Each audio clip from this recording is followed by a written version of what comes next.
नमस्कार अनि हार्दिक स्वागत छ कार्यक्रम मेरो कथा मेरो व्यथामा म गोमा थापा। हरेक हप्ताको बिहिबार ठिक यसै समयमा हामी प्राइम एफएम 104.5 मेगाहर्जमा तपाईँकै कथा लिएर आउने गर्छौँ। हामीलाई वेबसाइट www.primefm.com.np, प्राइम एफएमको फेसबुक पेज र हाम्रो पात्रो मोबाइल एप्लिकेसन मार्फत संसारभरबाट सुन्न सक्नुहुन्छ। हामी मेरो कथा मेरो व्यथामा जीवनका केही अनेकन कथा, हृदय छुने अनुभव र पीडाभित्रको आशा लिएर आउने गर्छौँ। यस कार्यक्रममा चेष्टा साप्ताहिक पत्रिकाको मोराती स्तम्भमा प्रकाशित कथा सुनाउँदै आएका छौँ। आजको मेरो कथा मेरो व्यथामा बनेपा काभ्रेका अरुण श्रेष्ठले लेख्नु भएको अंश र वंशको मौन छायामा क्यान्सर भन्ने कथा लिएर आएका छौँ। यो कथा यसरी सुरु हुन्छ। बनेपा नगरपालिकाको त्यो पुरानो घरमा जन्मिएको छोरो हुँ म, जहाँ भित्तामा भन्दा अग्ला मौनताहरू थिए र आँगनभन्दा फराकिला गुनासाहरू। घर एउटै थियो तर मनहरू धेरै पहिले छुटिन थालेका थिए। बाहिरबाट हेर्दा हामी संयुक्त परिवारमा थियौं। बाबुहरूका दाजुभाइ 5 जना, दाजुभाइ हामी 4 जना, तर भित्रभित्रै अंश र वंशका रेखाहरू कोरिन थालेका थिए, जसले हामीलाई नचाहँदा नचाहँदै छुट्याउँदै लगे। हामी अलग अलग भयौं। सँगै रहँदा पनि अलग भए जस्तै भएपछि अलग भएकै राम्रो भन्ने थियो। बाध्यतावश वा अन्य कारण हामी अलग भयौं। हजुरबाले कमाएको जग्गा थियो बनेपाको मूल सडकबाट अलि भित्र, कतै उकालो कतै समर्थर, खेतबारी पाखो पछिल्लो पुस्ताले प्लट भन्न थालेका जमिन। हजुरबुवाका 5 छोरा, मेरा बुबा र 4 काका त्यही जमिनमा हुर्किएका थिए। खेत जोत्दा एउटै हलो, खानामा एउटै भाँडो र चाडपर्वमा एउटै आँगन थियो। तर समयमै जग्गाको मूल्य बढ्यो, त्यो सँगै मानिसको मनमा पनि मूल्यको गणना सुरु भयो। म बालक हुँदाका दिनहरू सम्झदा बाबुहरूको अनुहारमा एउटै किसिमको थकान देखिन्थ्यो। बाहिर कसैले केही नबोल्दा पनि रातको खानापछि भित्तामा टाँसिएको हजुरबुवाको फोटोले सबैलाई हेरेर सोधे जस्तो लाग्थ्यो, अंश मिलिसक्यो कि छैन।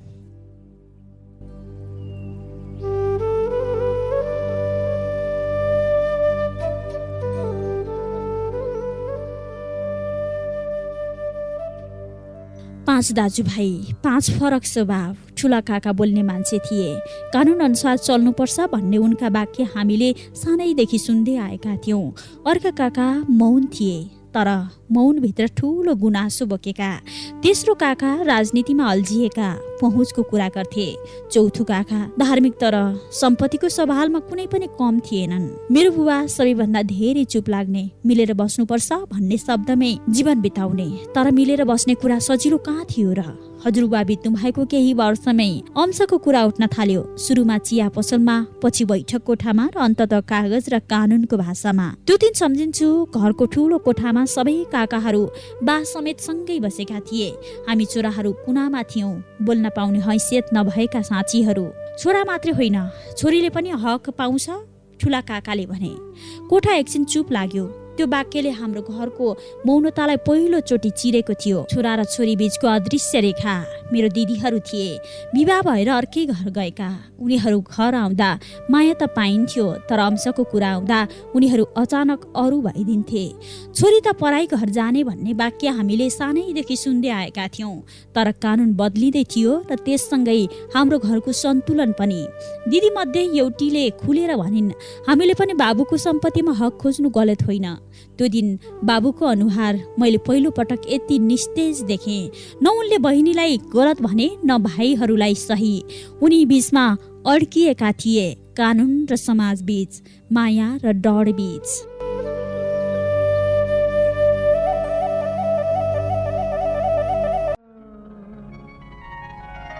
संपत्ति हो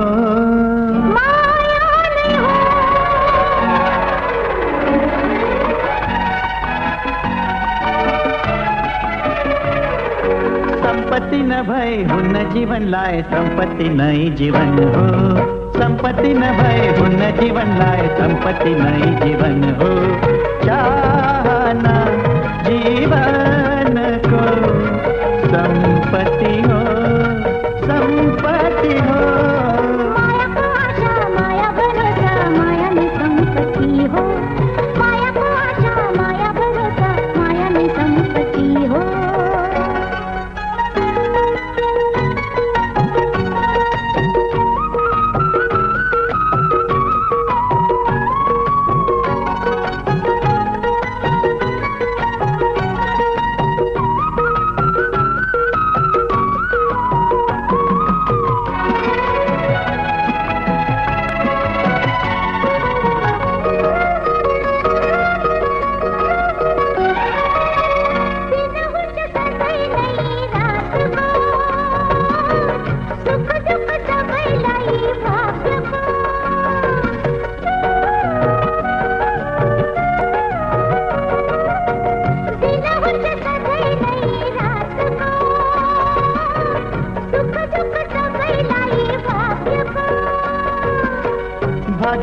कसैको केही पनि हुँदैन, सम्पत्ति नहुनेको भाग्य पनि हुँदैन।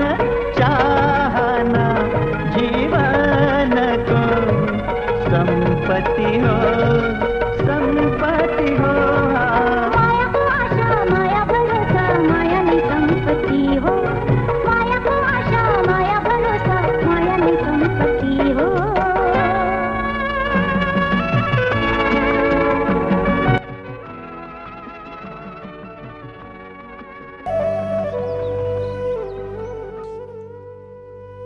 हामी 4 दाजुभाइलाई त्यो बेला सम्पत्तिको अर्थ थाहा थिएन, तर हामीले बुझ्दै गयौँ जग्गा भनेको माटो मात्रै होइन रहेछ। यसले मानिसको सम्बन्ध जोत्छ, भत्काउँछ। दाजुहरू बीच पनि चुपचाप तुलना सुरु भयो। कसले कति पाउने, कसको भाग राम्रो पर्छ। म भने सधैँ सोच्थेँ, यदि हजुरबुवा आज बाँचिरहनु भएको भए के यस्तै हुन्थ्यो? हजुरआमाले कहिले काहीँ भन्नुहुन्थ्यो, अंश बाँड्दा वंश नबाँडिनु नि बाबु। तर हामी अंश बाँड्न लाग्दा वंश नै चिरिन थालेको थाहा पाएनौँ। त्यो घर बनेपाको त्यो आँगन जहाँ हामी सबैले सँगै दसैँको टीका लगाएका थियौँ, अब कागजमा रेखा कोरिन लागेको थियो। रेखा जसले जमिन मात्रै होइन मन पनि नाप्दै थियो। मलाई थाहा थिएन यो सुरुवात मात्रै थियो। अदालत, रोगका रोग, मृत्यु, राजनीतिक पहुँच र कहिलेकाहीँ नसुल्झिने सम्बन्धको कथा अझै बाँकी थियो। तर त्यही दिन मैले पहिलो पटक महसुस गरेँ, हामी अंशको कुरा गर्दै थियौँ तर वंश चुपचाप हराउँदै थियो। कागजमा झरेको अंश, मनमा चिरिएको घर। अंशको कुरा औपचारिक रूपमा उठेको दिनदेखि हाम्रो घरको हावा फेरिएको थियो। पहिला बिहान उठ्दा गाईबस्तुको आवाज सुनिन्थ्यो, अब कागज पल्टाएको आवाज सुनिन्थ्यो। भान्सामा गफ कम भयो, बैठक कोठामा हिसाब बढी। बनेपाको त्यो घर जसलाई हामी सबैको घर भन्थ्यौँ, अब कसको कुन भाग भन्ने प्रश्नले घेर्न थाल्यो। ठुला काकाले एक दिन स्पष्टै भने, अब भावनाले हुँदैन, कानुन अनुसार चल्नुपर्छ। त्यो वाक्य सुन्दा मलाई लाग्यो भावना भनेको यहाँ अपराध जस्तै बनाइएको छ।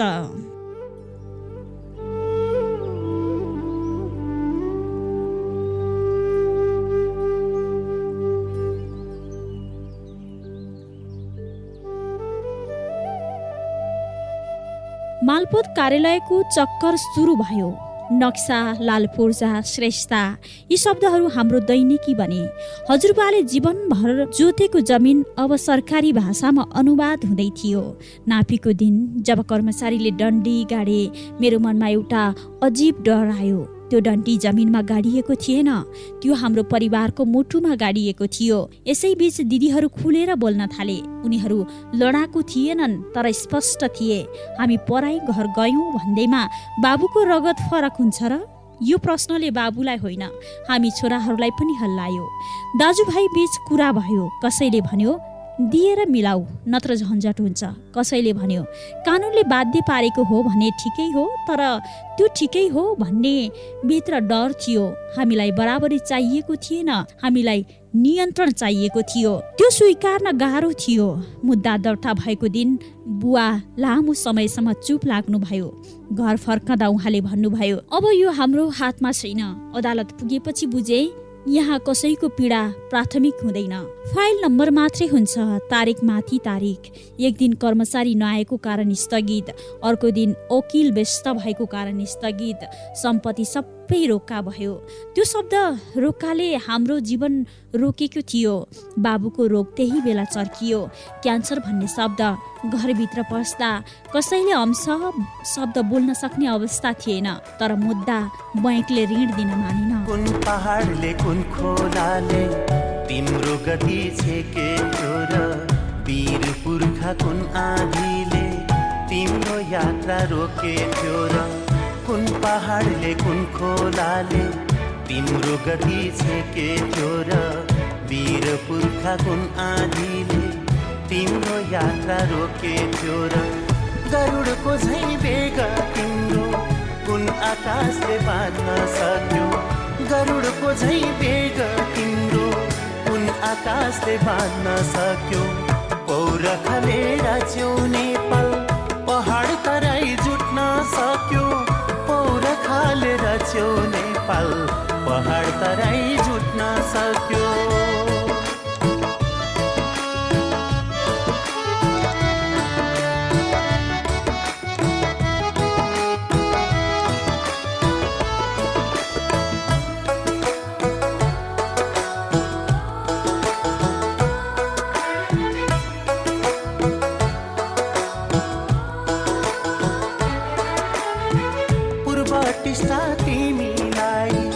सम्झी अझै रुन्छ होला, पश्चिम रावी तिम्रो अझै रक्तधारा धुन्छ होला। ओ पूर्व टिस्टा तिमीलाई सम्झी अझै रुन्छ होला, पश्चिम रावी तिम्रो अझै रक्तधारा धुन्छ होला। काँगड र कलङ्गाको ढुङ्गा माटो बोल्छ होला, काँगड र कलङ्गाको ढुङ्गा माटो बोल्छ होला। वीर पुर्खा तिम्रो गीत गङ्गाभरि गुन्छ होला, वीर पुर्खा तिम्रो गीत गङ्गाभरि गुन्छ होला।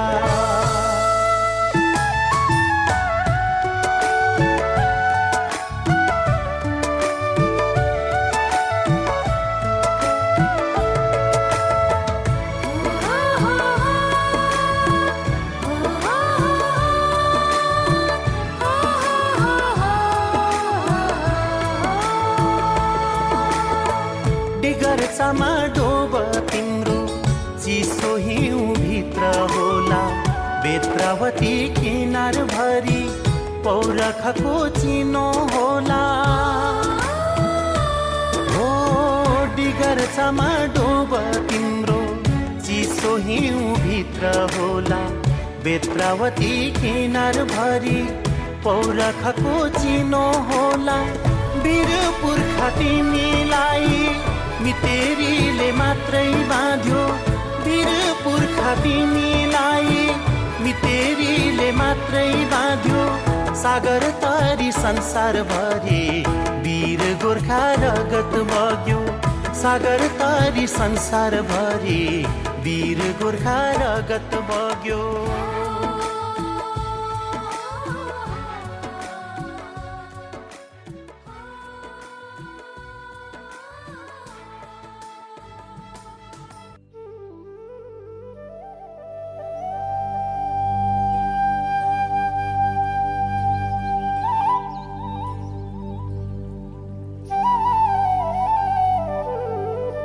मुद्दा बोल्थ्यो, अदालत बोल्थ्यो, सरकार बोल्थ्यो। बैंकले ऋण दिन मानिन, रोगका सम्पत्ति धितो मानिदैन। त्यो दिन मैले बुझे सरकारले कागजलाई मानिसभन्दा माथि राख्छ।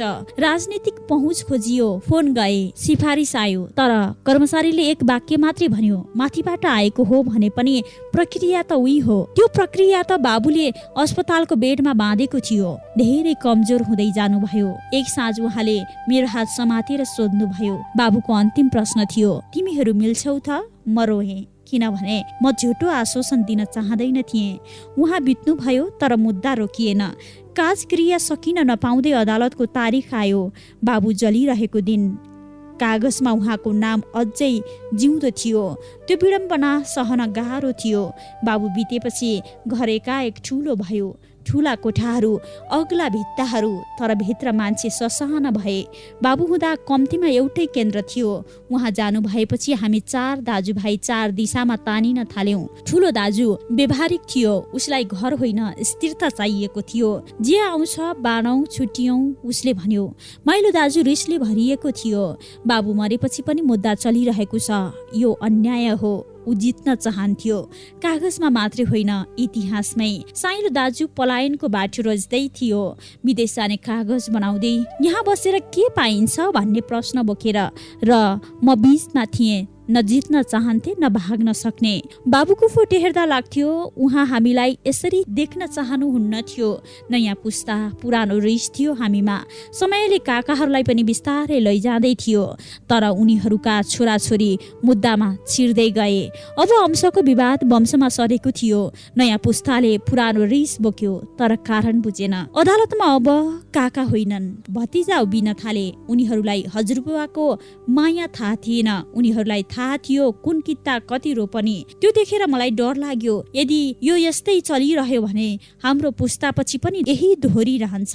छोरीको अन्तिम आवाज एक दिन दिदी आइन्। धेरै वर्षपछि यति स्पष्ट भएर हामी पैसा मात्रै खोजिरहेका छैनौँ, उनले भनिन् हामी मान्यता खोजिरहेका छौँ। त्यो वाक्यले मलाई हल्लायो। हामी छोराहरूले कहिले सोचेनौँ छोरीका लागि अंश केवल जमिन होइन, आफ्नो अस्तित्वको स्वीकृति हो। दिदीले थपिन् हक पाएर पनि यदि सम्बन्ध छैन भने हामी पनि जितेका हुँदैनौँ। त्यो दिन पहिलो पटक अंश र वंश एउटै वाक्यमा आए।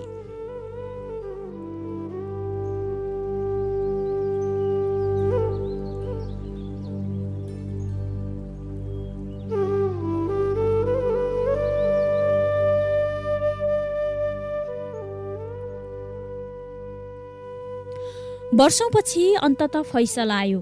कागजमा सबैको नाम आयो। छोरी छोरा सबै बराबर।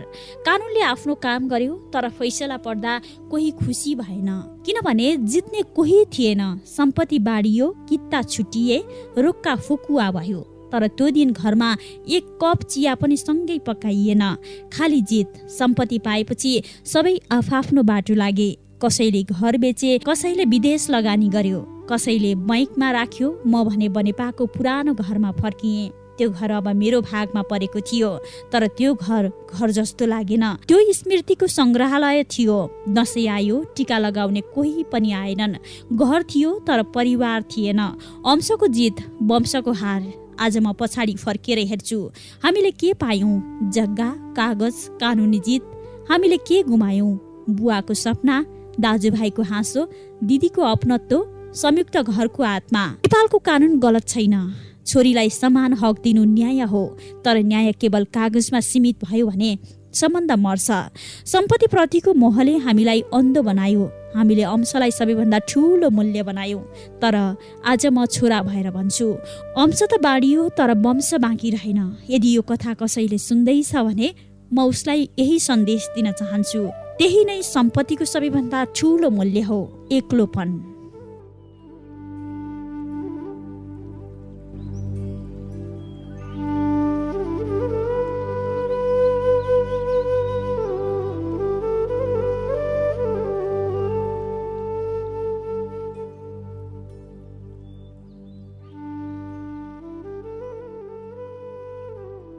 भर्खरै तपाईँले बनेपा काभ्रेका अरुण श्रेष्ठको अंश र वंशको मौन छायामा क्यान्सर भन्ने शीर्षकको कथा सुन्नुभयो।